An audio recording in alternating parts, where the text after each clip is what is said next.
One of the most popular designs of camera during film days was the TLR, the Twin Lens Reflex camera, which, unlike a single lens reflex, as the name implies, a twin lens reflex had two lenses, one above the other usually, in which the bottom lens went to the film and the top lens went to the viewing system so you could see what you were doing, and these were coupled together so that you could compose using the top lens, shoot using the bottom lens.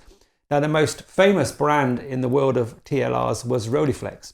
And in this video, we're going to look at the history of the Roilleiflex and the development from the earliest days of twin lens reflexes into what became the Roilleiflex, and looking at the influence of Roilleiflex on other cameras as well. I'm with our classic cameras expert, John Wade, who's got this fantastic collection of twin lens reflex cameras and Roilleiflexes. So John, tell us, start from the beginning. Well, the TLR idea goes way back, right back to the days of plate cameras. And in fact, I brought one along from that sort of era. This is 1891, and it was called a Ross portable divide camera.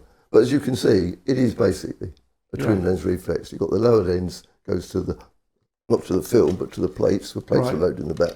The upper lens reflects its image up to a viewfinder on the top there. Okay. A knob on the side winds those two backwards and forwards in tandem for focusing. And so that's basically where TLRs were up until the 1920s, just in a little bit later. So this is when, 1890s? This is 1891. Right. So they were pretty cumbersome. Now, after the First World War, there was a man called Reinhold Heidecke, and he worked for Voigtlander. And he went to his bosses at Voigtlander and said, "You've got an idea for a compact TLR that used roll film, it would be easy to handhold, etc." And they turned it down because they said, "We've got enough cameras which are doing really well, we don't want any more." So Heidecke left Voigtlander, and in 1920 he linked up with a man called Paul Franke, and they started a company called Franke and Heidecke, ostensibly to make this small compact that he wanted to do. But at the start, they didn't have the funds to do anything new. And at that time, stereo cameras were very popular, so they started off by making a couple of stereo cameras. And this was the first one they made. And this is a stereo camera, which, unlike most stereo cameras, has actually got three lenses. And the reason for that, you know the theory of stereo, you have two lenses, take two different pictures, your brain combines the two, you see it in stereo. Yeah. Now, the reason it's got three lenses is because the two outside lenses take the stereo pair. The middle lens reflects its image up to a viewfinder on the top. Okay. So already you're beginning to see a sort of an influence for Rollei. This was the first camera they made. They made it in two sizes. That's a triple lens reflex. It's still a TLR. You could easily call it, yes, it's a triple lens reflex. They made this in two sizes. This is the smaller of the two. It had a complicated plate changing apparatus on the back. And they called it the Heidoscop, obviously after Heidecke's name. Shortly after that, they decided to make a roll film version, which would be easier. Now, I don't have one of those, but it's very similar to this, except it had a roll film back on the tape roll film. And they called that the Rolleidoscope. In other words, it was the roll Heidoscop. Okay. Okay. Now, they were very successful, successful enough that they could now turn their energies, their thoughts, to producing the twin lens reflex that Heidecke always wanted to produce. And it's not difficult to see. If you've got a camera like this, you could turn it on its side, you could take off one of the lenses, you could take the viewfinder off there and put it on the top, and you end up with a twin lens reflex. And that's what they did, and what they ended up with was the Roilleiflex. And this is the original. This is the original Roilleiflex. And it does everything that you described a twin lens reflex does. The lower lens takes a picture, the upper lens reflects its image on the top. There's a knob on the side which winds the two lenses backwards and forwards. It took roll film, which you looked at in the little red window on the back, traditionally round the numbers through. And the first cameras took a film size called 117 and took 6 pictures on it. They were later converted. You've had a lot of these were then converted to take 120 film. So when you buy them today, you very often find they've been converted. No rangefinder or anything like that, but you've got a magnifier that goes over the top just to magnify the image. But I'll just show this before we do that. There's a metal plate in here, and if you fold that down and then fold that over the top to keep it in place with any luck, hold it, you can then use it right out the window. Okay, like a sports finder type thing. You can't use it like that, but you can use it like that to look at the ground glass screen. Oh, I see. It's got I'm with you. Yeah. So it had a kind of an eye level. Yeah, quite murky, but I'm Yes, sure it's very the age has murky. got And of something course to do with it. the metal plate now is probably not quite as highly polished as it was Yeah. in 1928 when this first appeared. Okay. This is actually smaller than the subsequent ones, isn't it? Yes, It's it quite is. compact. Yes. In fact, we've got up here somewhere we've got a Roilleiflex Automat, which is a more. It's from 1956. Okay. And that is more what you think of as a Rolei. That's what. Yeah, my Roilleiflex. It looks like this one. Yeah. It does feel smaller though. Yeah. Maybe we'll come back to that. Yeah.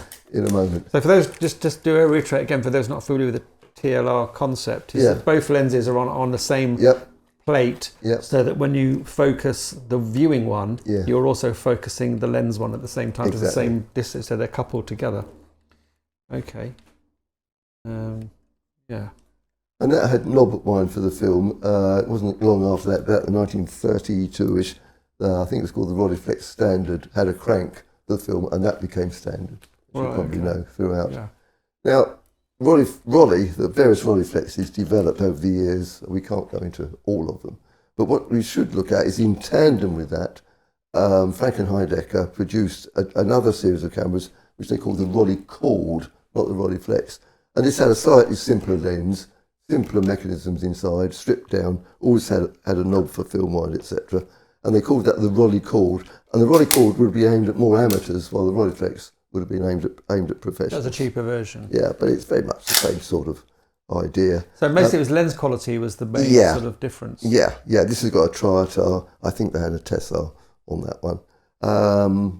The first cameras, the first Rolleicords, were made in this rather attractive Art Deco. It's very jazzy, isn't it? It's nice. It's nickel plated and it's Art Deco, and they wear. You very often see these in really bad condition, which is why probably a year later they abandoned it and put traditional leather on them. So you have to remember the Roilleiflex and the Rolleicord were going along side by side. So this is probably quite collectible, this one, because it's in a good condition Art Deco version. Yes, it is. Yeah. I did buy the first one I bought was in dreadful condition, but I bought it because I wanted an example. And then this is flawless, isn't it? Condition. I know. Wasn't used a lot, I presume. Probably not. Yeah. I love that Art Deco era. Yes, maybe we should do an Art Deco video sometime. Yeah, be good. The Roilleiflex style was copied by manufacturers all over the world, and we could talk all afternoon, all night about all the different types, and really there'd be no point because they are very much the same sort of idea. They are. Some went a little bit different, and we'll go around the world, starting with Germany. And Voigtlander, who had turned down the idea from Herr Heidecke, came out with a couple of cameras. There's one called the Brilliant, not the Brilliant, which we haven't got here. But this is the better one. This is the Voigtlander Superb. And it did add a few ideas that we didn't see on other cameras. It's still very much the TLR type of design, but it's got a few refinements on it. One is that it winds the film not top to bottom, as nearly every other TLR does, but sideways. And it advances the film with a little lever on the side there, which makes it quite easy to use. The other strange thing about it is if you look carefully at the apertures and shutter speeds, they seem to be engraved upside down and back to front. Oh, they do, yeah. And the reason for that is this little thing here, which is a small prism. Right. So when you're using it, the idea is you can look down into that and see them reflected in there. So you can use the camera like that. Wow. So Unfortunately, it is so small that in the end you give up and you take it away and you adjust. The other interesting thing about it that they developed is the focusing isn't on a panel that goes backwards and forwards, but on cogs, as it were. So you turn this one and it turns the top lens at the same time. Okay. But if you look very carefully, that while I'm doing that and focusing closer, the top lens is dipping very slightly. For parallax. For parallax. Wow, that's clever. So so that was a slight improvement on it. So that's the Voigtlander Superb. So it probably did live up to its name then. Yeah.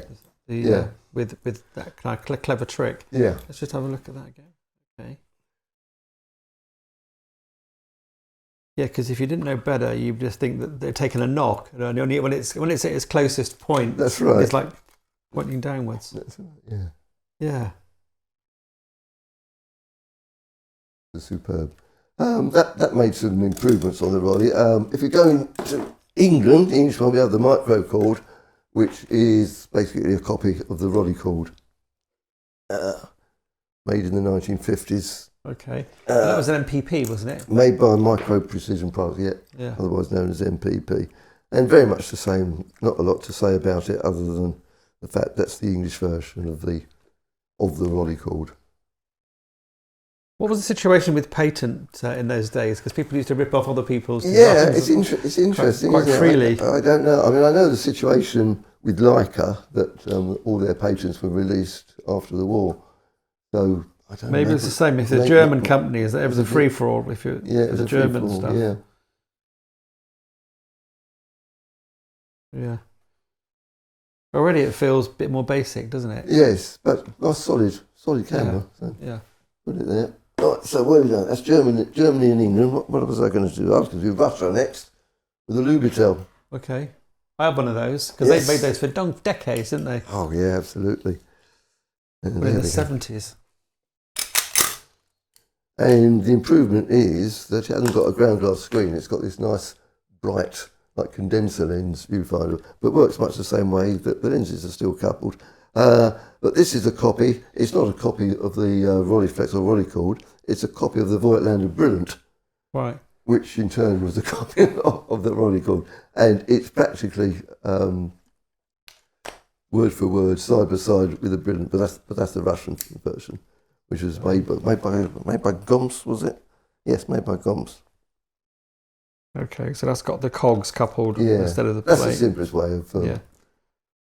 Because it saves having the mechanism of the pole plate and then the bellows that's to right, like move yes. back. A lot of the cheaper TLRs did that. Helena produced one very much like that, amongst many others. Yeah. This is really bright in the top, isn't it? Yeah, absolutely. Okay. So obviously Japan had to get in on the act, and they did it with a wonderful series of cameras called Yashicamat, and this has got the wind in much the same way as the Roilleiflex has. Nice bright viewfinder. The original Yashicamat didn't have meters, but the LM, which is this is, added a light meter, and you took a reading off of a needle that went across there, gave you an exposure value which you could set on a scale here, etc. But that is a really nice, solid camera. It is, isn't it? And they were very, very, very popular. And quite a nice viewfinder as well. Yeah, yeah. So here we are, focusing's over here. Left-handed.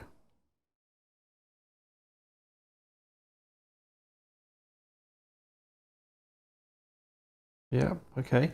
So, French, we go to France. Let's go to France. Yeah, we go to France. France always getting on the act.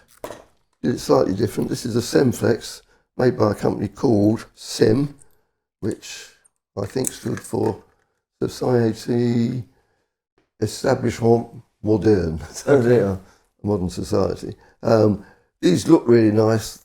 Mechanically, they weren't always so good. I'm not so sure that this one's even working, to be honest with you. It tries, but not very successful. But again, you can obviously see the influence. Did this have anything in sort of unique to itself, or Not any really. innovations? No, Not really. no. Which is why we can skip through that in the next one quite quickly. Okay.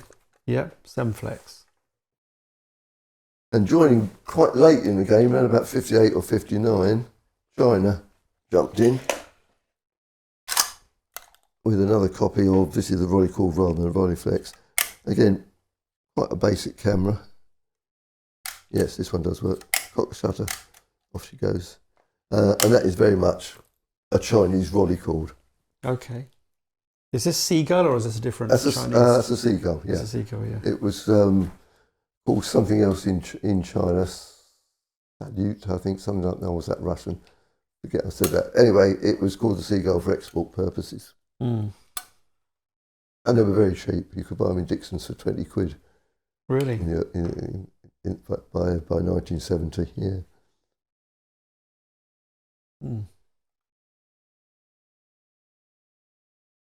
Okay. So that's really the way the Roilleiflex and the Rolleicord influence things.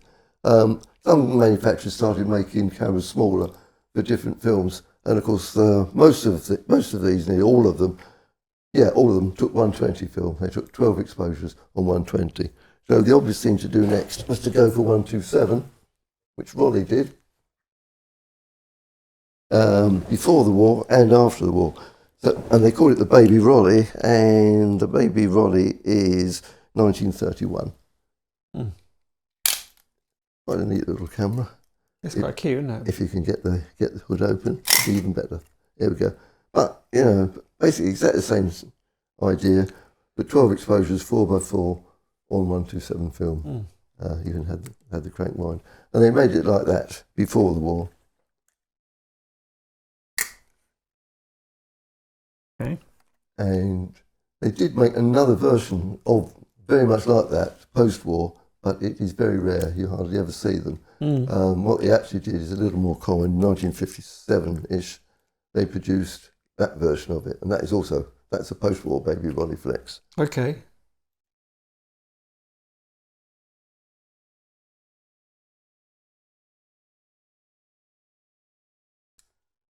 And they weren't alone. Yashica made quite a nice version. They made a 127 version of the Yashicamat that we were looking at just now.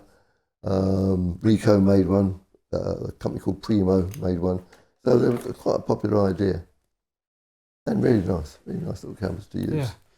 Yeah. 35mm didn't make it quite so strongly. One of the nicest ones is the camera I haven't got. It's called a Luckiflex, which is very much like a Roilleiflex, but probably the best ever 35mm TLR. And we're getting into some of the most valuable stuff in my collection, I have to tell you, is the Contaflex, which opens when I press that button, like that. It was just known as the Contaflex, but Zeiss Icon, obviously, and but it became known as the Twin Lens Contaflex because in the 1950s, Zeiss also produced an SLR, 35mm SLR called the Contaflex. But this is really beautiful, and it winds the film that way through the body. And what can I tell you about it? It's a beautiful piece of kit. One of the interesting things about it is that you have got a different focal length lens at the top than you have at the bottom. And the reason for that is 35mm is okay to take pictures on, but it'd be very small for a viewfinder. As you can see, that is larger. So they made a larger viewfinder with a different focal length equivalent of lens, which gives you the equivalent view as they are done like that. So even though it's 35mm, it's probably looks bigger than the roll film one. Yes, it does. It does. Yeah. Which is probably not what you want. If you're getting 35mm and lowering the quality, you probably would expect a benefit in terms of compactness. Don't Yes, that's absolutely right. So they went bigger but with smaller film, which is kind of weird. Very but much. It looks great. It's heavy, isn't it? It is. It's a beast. very heavy. Yes. It's well heavier than a Roilleiflex. Much heavier. I think they put lead in it to make it more impressive in some way. Where's the Roilleiflex? And again, it is unusual, not unique, but it is unusual amongst DLRs in having interchangeable lenses. Right. It was just the bottom lens that changed, and then the viewfinder was etched for the different focal lengths, so you could get so you could get a wide angle and a sort of medium telly for it. Right. And okay. it was this is 1935, 36, and it is the first camera with a built-in selenium meter. Right. Okay. I like the little hinged flap with Contaflex. That's right. Yes. That pops up and there's your meter underneath. Yes. That's really nice. It is one of those cameras, I have to tell you. And there's just a mirror on the front so that the subject can see themselves. They can. It's like you could describe it as an early selfie camera. Yes, you could indeed. Yeah. Yeah. Wow. I guess the fact the anti-interchangeable lenses, that is a benefit of 35mm, because if you'd had roll film, absolutely, the lenses would have been much bigger, wouldn't they? Yeah, absolutely. To make them interchangeable. Yeah. But yeah, you do wonder. You'd have to really want the interchangeable lens option to make it worth having this over a Roilleiflex. Yes, How did it compare in price? It's probably more I was expensive. about to say, I'm not sure exactly how much the price was in 1935, but I would imagine it was a lot more than the straightforward TLR. This feels more expensive than the Roilleiflex. It feels more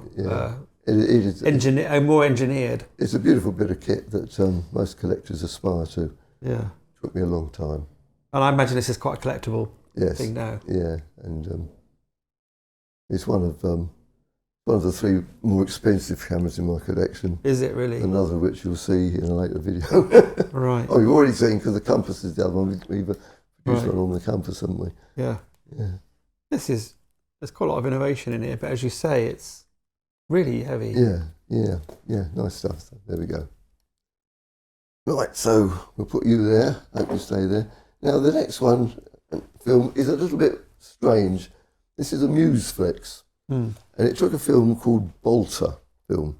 Okay, now Bolter film was actually 35mm wound onto reels with backing paper. Okay. So it worked like 120-volt film. It was actually no sprocket holes, obviously, and it came from a man called Jakob Bogopolsky. Okay. And he was born in Kiev, and he emigrated to various places like Switzerland and America. And along the way, he produced Bolter film. Where was he living when he produced that? I think he was in America by the time. Right. So, but Bolter film was originated in Germany. I've got to get this right, because he was in Ukraine. He went to Germany. He went to Switzerland. He went to America. I think while he was in Germany, he developed Bolter film. Okay. For a lot of German cameras. The Japanese subsequently took it up and made a lot of cameras themselves. Okay. So this is Japanese. Okay. It's not a true twin lens reflex because the 2 lenses aren't coupled. So it's basically, you could almost call it a snapshot camera, but it's got everything you need on it. But that is just basically a viewfinder, as you would get in a snapshot camera.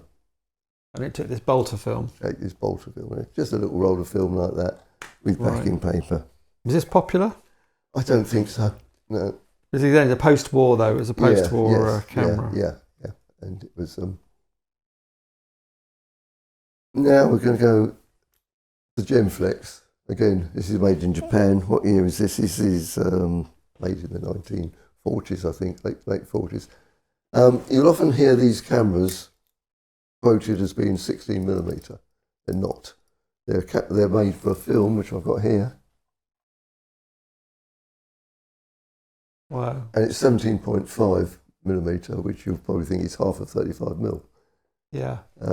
And that was developed originally for a series of cameras which were called HIT cameras, and they were basically toys, snapshot cameras.